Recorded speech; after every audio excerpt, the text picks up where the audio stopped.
entre 5,000 hombres. ¿Cuántas canastas llenaron entonces con lo que sobró? Los discípulos respondieron 12 canastas. Y en el versículo 25 dice: entonces Jesús volvió a ponerle las manos sobre los ojos. El hombre miró de nuevo con cuidado y vio todo claramente, porque ya estaba sano. Y es interesante estas porciones que encontramos aquí en la palabra de Dios, en la Biblia. Es muy interesante ver esto, porque nosotros entendemos que Dios es un Dios de poder. Dios es un Dios que obra de una manera especial en medio de todos nosotros, y que cada uno de nosotros tenemos que recordar eso que Él ha hecho, eso que está haciendo y eso que va a hacer. Por eso la Biblia dice que tenemos un Padre celestial, tenemos un Dios que es el mismo ayer, hoy y siempre. Y ese mismo Dios es el que está obrando en la actualidad, así como obró en el pasado, y seguirá obrando en medio de nosotros conforme a su voluntad. Y en la Nueva Versión Internacional esta misma porción habla de que si nosotros tenemos ojos, no estamos viendo, tenemos oídos y no estamos oyendo. Y tenemos que recordar, en esta versión, Nueva Versión Internacional, dice: ¿acaso no recuerdan?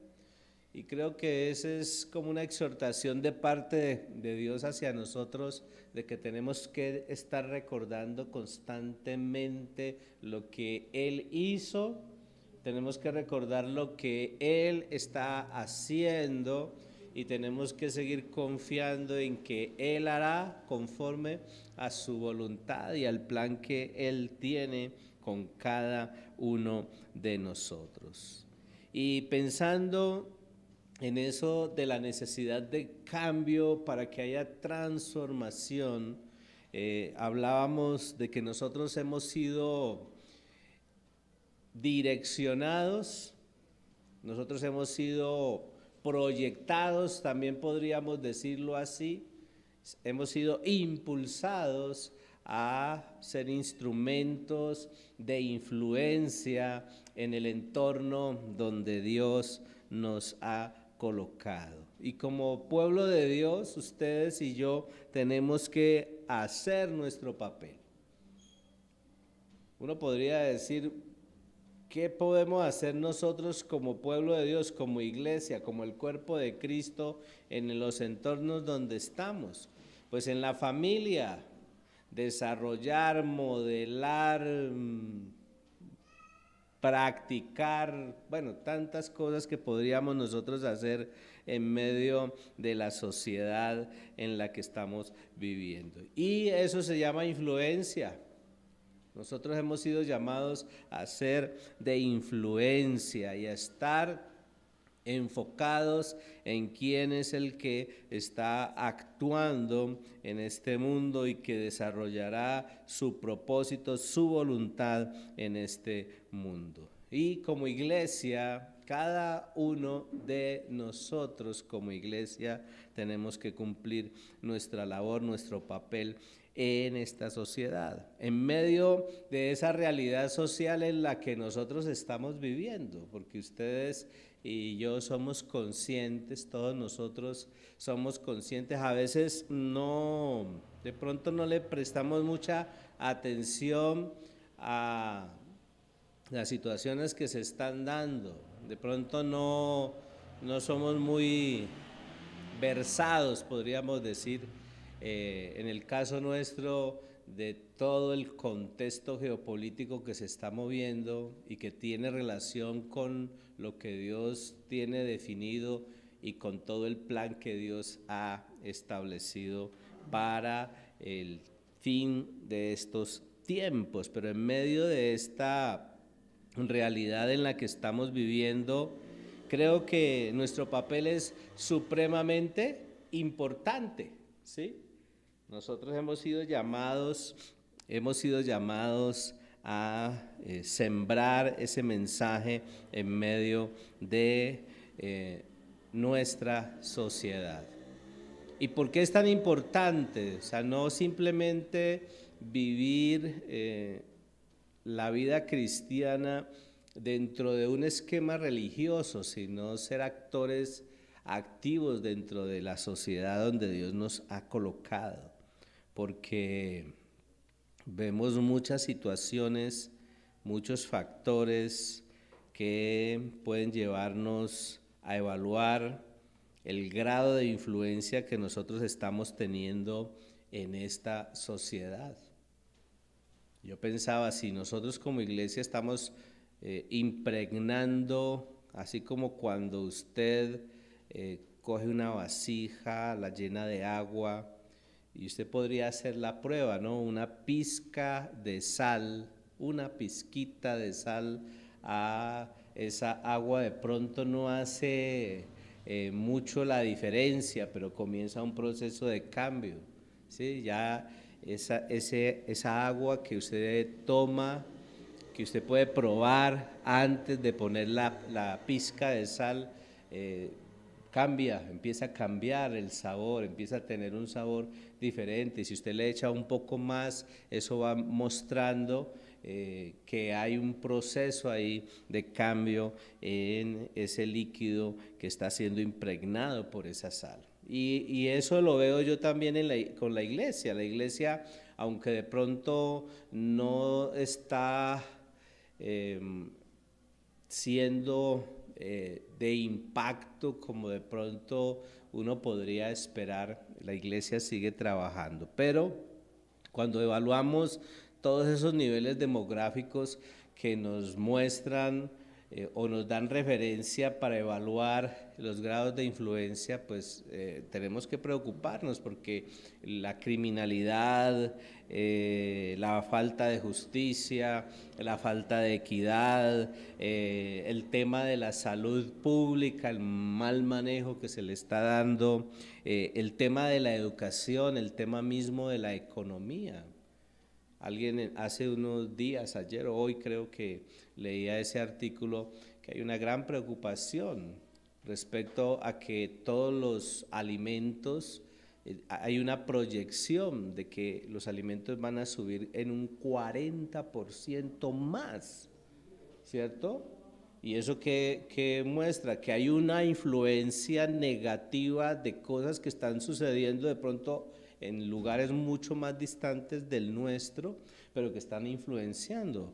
Entonces eso tiene que ver con varios elementos que son el globalismo, la globalización, etcétera, etcétera. Pero ¿y el papel de la iglesia? Si Dios dice en su palabra que recordemos, ahí en el versículo que estábamos leyendo, en el versículo 18 de Marcos capítulo 8, dice, ¿acaso no recuerdan? O sea, Dios es un Dios de poder y eso es lo que manifiesta el versículo 19. Él puede multiplicar, Él puede hacer cosas sobrenaturales, pero también a nosotros como hijos de Dios nos ha dado un rol, nos ha dado una responsabilidad. Lo que tenemos que hacer es evaluar, usted y yo, cada uno de manera personal. Ahí no podemos mirar a la esposa, no podemos mirar al esposo, no nos podemos poner a mirar a los hijos o a los compañeros o a los hermanos en la fe, sino cada uno de nosotros tiene que evaluar cuál es nuestro papel y qué estamos haciendo, qué estoy haciendo yo. A lo largo de mi vida cristiana yo estoy siendo factor de bendición para el entorno donde yo estoy, porque ahí está el tema que estamos desarrollando, ¿no? Si no cambiamos, ¿Qué tipo de transformación estamos esperando? Si nosotros no cambiamos, o sea, si en nosotros no hay un cambio de mentalidad, y si no hay un cambio de mentalidad, no va a haber un cambio de vida, no va a haber un cambio de ética, no va a haber un cambio de valores, y tenemos que evaluar los valores que estamos teniendo. Si no hay integridad, si seguimos mintiendo, si seguimos robando, si seguimos matando, si seguimos, ¿cierto?, haciendo todo lo equivocado, pues no va a haber transformación. Estamos en medio de una sociedad que es disfuncional, y esa sociedad disfuncional, para mí, de alguna manera me está mostrando o dando evidencia de la poca influencia de nosotros como hijos de Dios. ¿Sí? Y eso hay que lucharlo en oración, en evangelización, en discipulado. No nos podemos amoldar, no nos podemos acostumbrar a la rutina. Uno puede acostumbrarse a la rutina. Por ahí hay una historia de cómo se puede cocinar una rana viva. ¿La han oído algunos? Dice que cuando calientan una olla con agua y el agua está hirviendo y tiran una rana ahí, la rana brinca inmediatamente, reacciona. Pero si quieren cocinar una rana viva, simplemente la meten en agua fría y ponen en la olla sobre el fogón y a fuego lento la van cocinando. Y eso tiene que ver con el tema de valores. A nosotros nos han ido lentamente incursionando en líneas de pensamiento diferentes a los preceptos de Dios. Y por eso hoy vemos cristianos, no solamente jóvenes, ¿no? Porque uno ve jóvenes, niños inclusive. Hoy vemos niños que después de los 7 años ya tienen ciertas concepciones respecto a la vida y al entorno en el que están viviendo, han sido influenciados. Pero esta sociedad es una sociedad disfuncional, y eso nos hace entonces a nosotros responsables, porque uno de los elementos que estamos viendo es la insensibilidad de los cristianos, la insensibilidad de los que confiesan creer en Jesucristo, y una insensibilidad espiritual. Y hay rutinas, ¿cierto?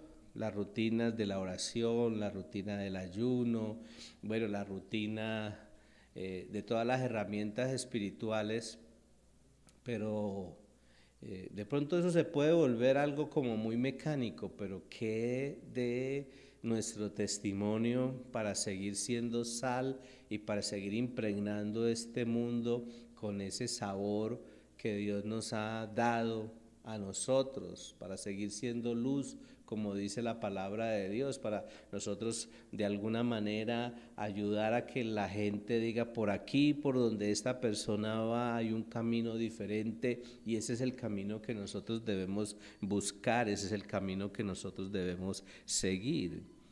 Tenemos un mensaje que es el mensaje del Evangelio, que es espectacular, y ese mensaje del Evangelio tan espectacular hoy está siendo poco difundido. Y cada uno de los que estamos aquí, más los que están conectados, podríamos preguntarnos internamente, ¿cierto? ¿Cuándo fue la última vez que fuimos y expusimos el mensaje del Evangelio en los entornos donde nosotros estamos? ¿Cuándo fue la última vez que nosotros nos paramos y dijimos: no, eso no lo hagamos, así no se deben hacer las cosas porque eso no es correcto? ¿Cuándo fue la última vez que nos opusimos nosotros a las normas o parámetros equivocados que el mundo, a través de gente que no tiene temor de Dios, está tratando de obligarnos a hacer. Perdonen que ando con moqueadera, pero ¿qué día estábamos hablando? Creo que fue ayer, de toda la influencia que está teniendo en nuestros cuerpos los alimentos. Y resulta que desde hace muchos años nuestros alimentos, los alimentos que estamos consumiendo, ya están siendo tratados, procesados genéticamente, y nosotros no hemos reaccionado a eso. Y resulta que eso trae afecto, o efecto mejor, en el corazón, en el cuerpo, en el alma de cada uno de nosotros, en nuestro ser. Y otro elemento allí, pensando en esa pregunta del versículo 18, ¿acaso no recuerdan?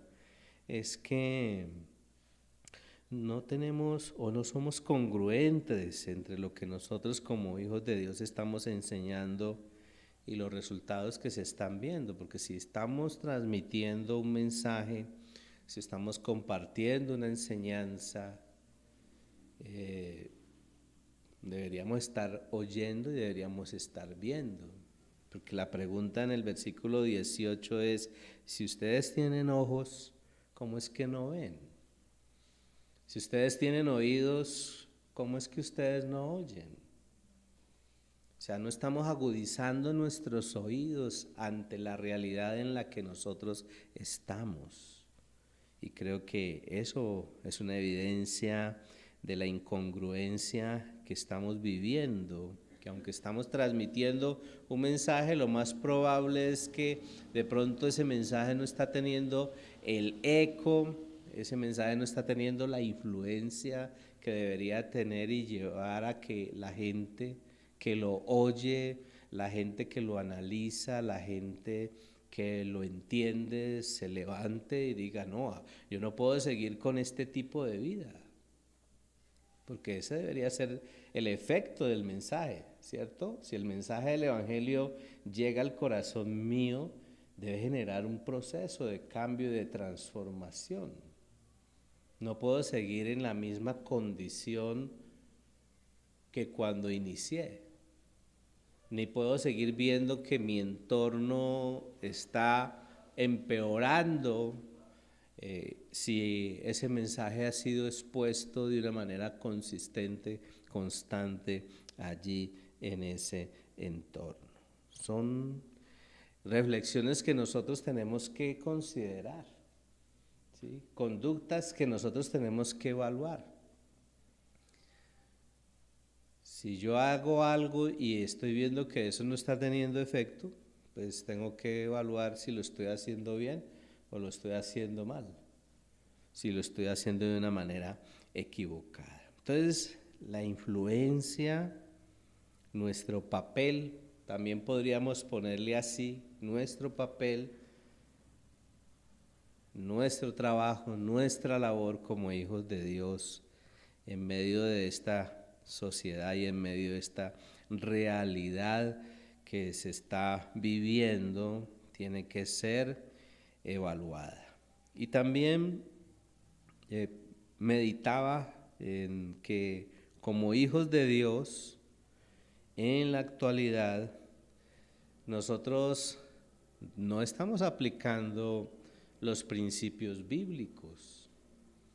Y ese es otro elemento que nos tiene que llevar a pensar, si no cambiamos, qué transformación estamos esperando, si no somos lo suficientemente convencidos a desarrollar esos principios. Otro pasaje que quiero que leamos está en Mateo 22, en el verso 37 y 38. Y dice, en esta versión que tengo acá, dice: Jesús le dijo: ama al Señor tu Dios con todo tu corazón, con toda tu alma y con toda tu mente. Este es el primer mandamiento y el más importante. Mateo capítulo 22, versículo 37 y 38.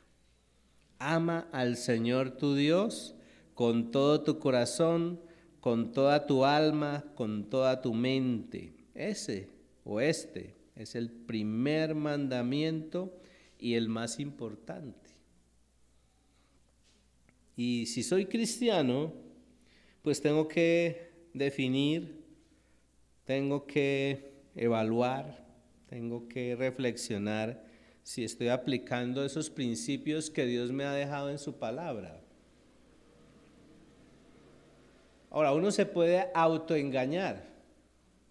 Yo me acordaba ahora de un programa de televisión en donde le hicieron seguimiento a un grupo de personas, les ofrecían un proceso o un tratamiento para bajar de peso porque eran o son personas que tienen demasiado sobrepeso, y entonces les establecían todo un plan para bajar. Y entonces le decían, debe abstenerse de esto, debe comer en este tiempo, ta, ta, ta.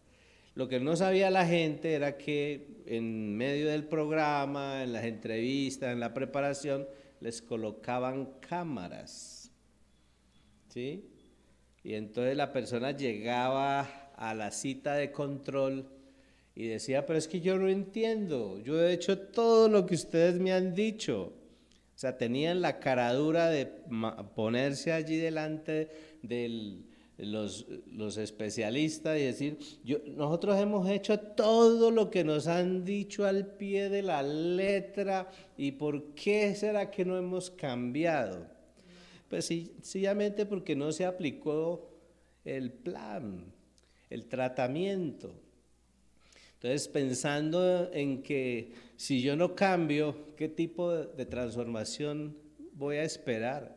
Si yo no cambio aquí, si yo digo, bueno, definitivamente yo estoy en pecado, ¿sí? Yo tengo que ser consciente de eso y tengo que llamar las cosas como son. Si yo sigo en una conducta donde miento regularmente para quedar bien, si yo estoy en una conducta donde permanentemente estoy fornicando, adulterando, siendo corrupto, robando, bueno, tantas cosas que nosotros en nuestras actitudes equivocadas podemos hacer. Si estoy en una actitud donde yo no mejoro mi relación interpersonal con mi esposa, con mi esposo, con mis hijos, con la gente con la que yo laboro, pues ¿qué tipo de transformación nosotros vamos a esperar?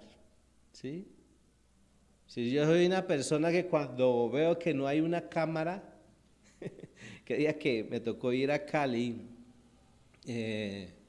la persona que me recogió no me quise ir en el carro solo, entonces me fui en un vehículo y entonces me recogió la persona, y mientras íbamos a recoger a dos personas que iban a ir con nosotros,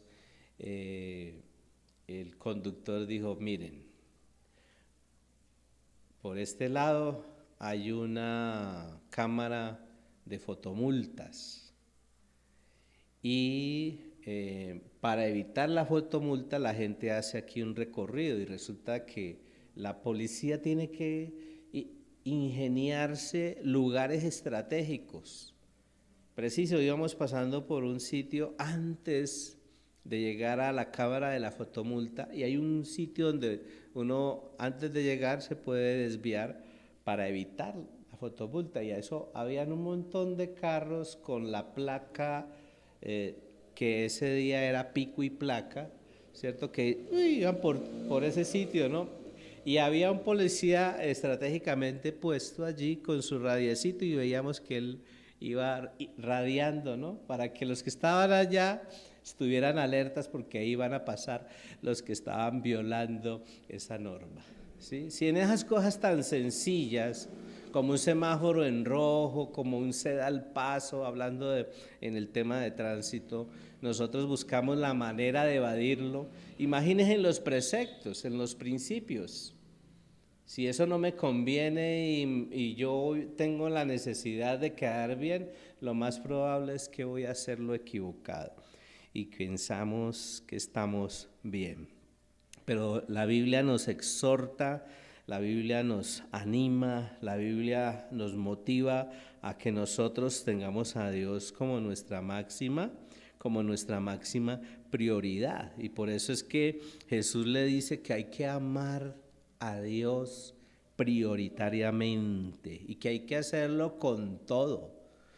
¿Sí? Hay que hacerlo con todo. Usted y yo, que tenemos la bendición de tener a Cristo en nuestro corazón, tenemos al Espíritu Santo para que nos redarguye o nos redarguya, ¿sí? Y por eso cada que usted piensa, cada que usted desea o cada que usted está impulsada o impulsado a hacer algo, usted tiene que preguntar en el Espíritu si eso es lo que Dios desea y es lo que a Dios le agrada. Y no es fácil. Yo soy un ser humano y a mí me bombardean pensamientos y yo tengo que hacer el pare, ¿cierto? Y decir, esto no lo puedo seguir pensando, no lo quiero seguir deseando y le pido a Dios que me permita no caer en eso, ¿sí? Entonces es un ejercicio nuestro como hijos de Dios el tener a Dios en nuestro corazón y amarlo con todo lo que pensamos, con todo lo que deseamos, con todo lo que hacemos. Y la otra porción también que quiero leer, no me voy a tener en profundizar mucho en los versos, son pasajes de referencia. Es Primera de Corintios 14. Allí en Primera de Corintios capítulo 14, en el verso 14 y 15, dice, por ejemplo, si yo oro en un idioma desconocido, el que ora es mi espíritu, porque yo no entiendo lo que digo. ¿Qué debo hacer entonces? Primera de Corintios 14, versículo 14. ¿Qué debo hacer entonces? Pues orar y cantar con mi espíritu, pero también orar y cantar con mi entendimiento. Qué tremendo, ¿cierto? Que día nos compartían un video de alguien que estaba de alguna manera ridiculizando una reunión espiritual.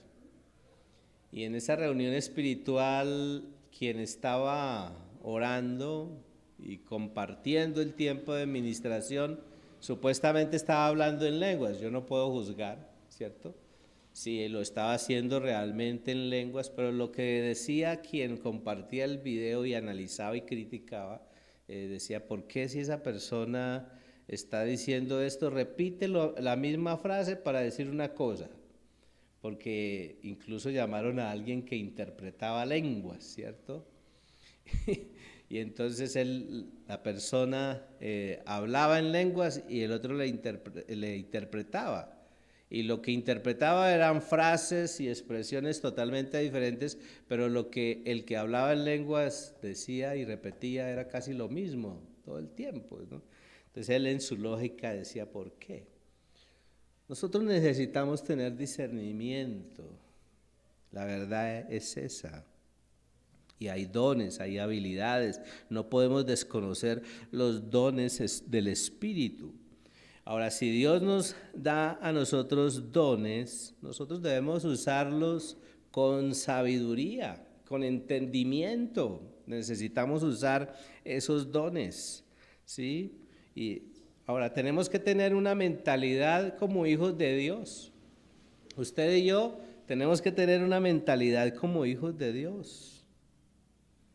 Y necesitamos predicar, necesitamos proclamar, necesitamos enseñar sin temor y de una manera contundente el mensaje del Evangelio. Pero tiene que ser algo totalmente completo. No simplemente exponer el mensaje, tirar la semilla y dejar que el que caiga, caiga. No, nosotros necesitamos ser intencionales y debemos hacerlo. No solamente esperar que el que tenga el don, ¿cierto? Porque a veces uno se justifica. No, allá en la iglesia de Senfol La Esmeralda tenemos una evangelizadora tremenda que es el Salija, ¿no? ¿Sí o no?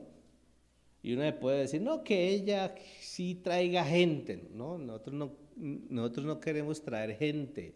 Nosotros queremos que la gente que llegue aquí llegue convencida de que hay un Dios que está vivo, que hizo una obra extraordinaria en la cruz y que al aceptarlo quieren crecer, quieren madurar, quieren desarrollarse como verdaderos hijos de Dios. Y aquí les ayudamos en el proceso, porque ese es el papel que tenemos como iglesia, como congregación. Ahora, si usted no quiere, pues ya es un asunto de su decisión. Pero aquí hay unos parámetros para que usted lo haga. Si usted no se quiere discipular, no lo haga, no hay problema, ¿sí?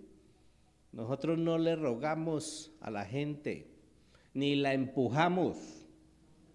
A nadie le rogamos, a nadie le empujamos. Si usted quiere irse en contravía, váyase en contravía.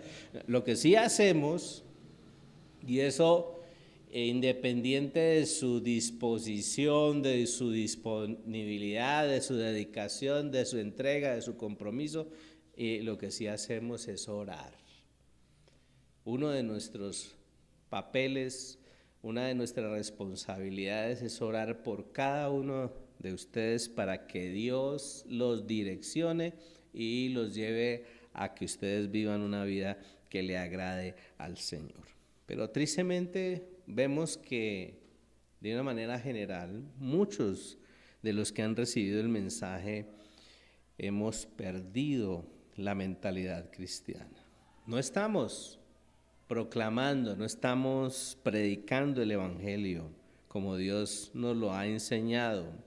Un evangelio que tiene que involucrar el mensaje de la salvación y cómo nosotros podemos adquirir de una manera gratuita esa salvación, sino también tener unas metas para desarrollarnos en nuestra vida cristiana. ¿Sí? Por eso ustedes van viendo diferencia, ¿no?, entre simpatizante, asistente, involucrado, comprometido, líder. Y el anhelo, ahora que estamos celebrando 28 años, es que se siga desarrollando el propósito que Dios tiene con nosotros como ministerio. Senfol significa Centros de Formación y Liderazgo Cristiano. Y cuando usted mira el objetivo de la Academia de Liderazgo, la Academia de Liderazgo es ese espacio que se toman cada uno de los miembros comprometidos. Ahí no están ni los que son simpatizantes, ni asistentes, ni involucrados, no, los comprometidos. El que está comprometido, y vuelvo y enfatizo, el que está comprometido, el que tiene al Señor su Dios y que ama al Señor su Dios con todo su corazón, con toda su alma, con toda su mente. ¿Sí? Ese, para que en el proceso de ser equipado pueda desarrollar su liderazgo en el mundo. No se quede como mero espectador, sino que cumpla su papel. Y usted puede decir, no, pero es que yo ya estoy como viejongo, viejonga, ya no camino con la misma velocidad, no importa. Moisés tenía 100 y pico de años y ¿qué dice la Biblia? Que no se le envejecieron, ¿cierto?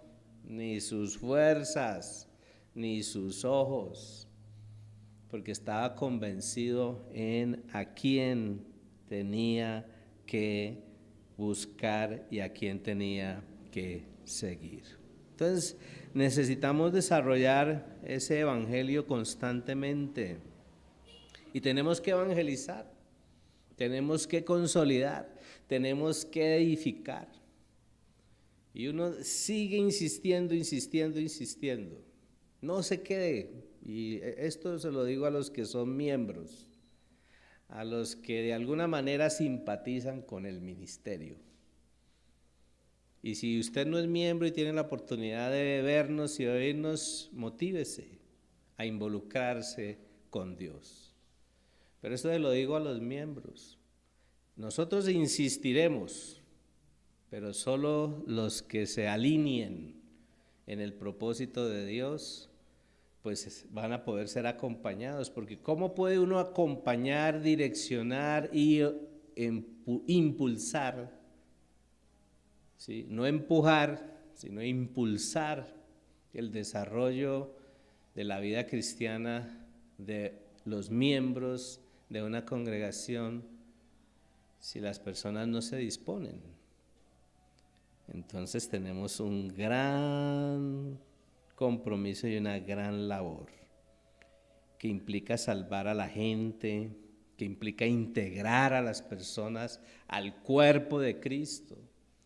Y si esas personas se animan y quieren ser parte de esta pequeña congregación, gloria a Dios. Y si quieren vivir el proceso dentro de esta congregación, gloria a Dios. Y si quieren desarrollarse como líderes en el modelo que Dios nos ha enseñado, gloria a Dios.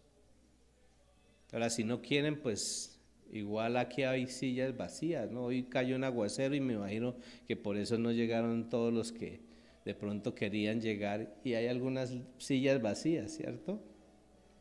Pero necesitamos buscar cada día más personas que no han oído el mensaje del evangelio. No para llenar esto de gente, porque igual, como hablábamos hace 8 días, si no estoy mal, hablando de esto, compartiendo acerca de esto, necesitamos evaluar entre cantidad y calidad,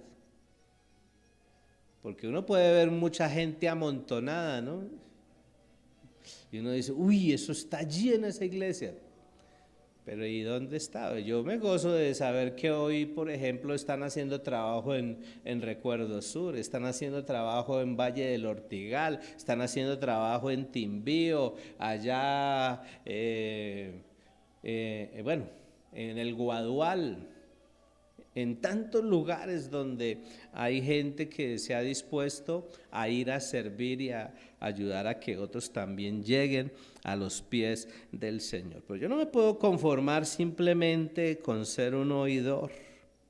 Necesitamos establecer las verdades del Evangelio del Reino para todas las generaciones. Por eso hay que trabajar con los niños. Hoy más que nunca nosotros como padres, si tenemos niños pequeños, necesitamos involucrarnos y comprometernos a aprender los preceptos que permitan que se fundamenten nuestros hijos en esos preceptos y en esos principios, para que cuando a través de todos estos medios que hay, todas estas redes, a los niños se les presenten conceptos equivocados, ellos tengan el carácter para decir, eso no, eso no. No debe pesar la tradición. Nos estamos preparando para una semana especial. Y en esa semana, de pronto uno podría decir, vamos a visitar los monumentos. La tradición nos impulsa a eso, ¿cierto? Vamos a la procesión, a eso nos impulsa la tradición, pero no, nosotros tenemos que pensar en cuál es el propósito de celebrar esta semana que viene. Esto es una semana de esperanza. ¿Sí? Esta es una semana de esperanza y todos nosotros tenemos WhatsApp, tenemos Telegram, tenemos TikTok, ¿sí? Por ahí, hace unos días estuvimos celebrando el cumpleaños de un niño, que 7, 8 años, y se me arrimó y me dijo, yo tengo TikTok. Se me abrieron los ojotes porque es un bebé al que los papás de pronto deberían controlarle y no motivarlo a que se involucre a eso, ¿cierto? Pero me impresionó, ¿sabe qué? Dijo, tengo 500 seguidores. Sardinito, yo dije, este Sardinito. Bueno, yo estaba tratando de acercarlo para decirle, aproveche esos 500 seguidores y mándeles mensajes. ¿Cuánta gente tiene usted? Usted participa de grupos en WhatsApp, grupos, los famosos grupos de los vecindarios. Yo por ahí veo en los edificios que tienen los grupos de los vecinos, tantos grupos. A mí me impacta Edgarlillo que me dice, tengo un poco de grupos y todos los días les mandan el devocional. El doctor Carlos Cuellar, ¿sí? Amigos, conocidos, compañeros, bueno, de toda su área de la medicina y les manda todo el tiempo, ¿no? Y interactúan con él. O sea, nosotros tenemos que estar todo el tiempo sembrando esas verdades del Evangelio a todas las generaciones. Y cuando uno siembra esas verdades del Evangelio, del reino, a las generaciones, pues eso nos va a ayudar a aprender a vivir cada aspecto de nuestra vida a la luz de la palabra de Dios y sobre todo a vivir procesos de cambio, porque en la medida en que usted está conectado, sintonizado con Dios, pues usted va a trabajar en función de que haya transformación. Y una vida transformada se convierte en sal y luz para su entorno. Si una vida cambia, su entorno debe necesariamente cambiar. Y ese es el desafío a nuestros oyentes, ¿sí? Ese es el desafío, que todos nosotros sigamos siendo factor de transformación para ese entorno en el que estamos. Y que usted y yo permanentemente evaluemos esta frase y el título de esta reflexión. Si no cambiamos, ¿qué transformación esperamos? Si no cambiamos, ¿qué transformación estamos nosotros esperando? Voy a invitarle a que se ponga de pie, los que están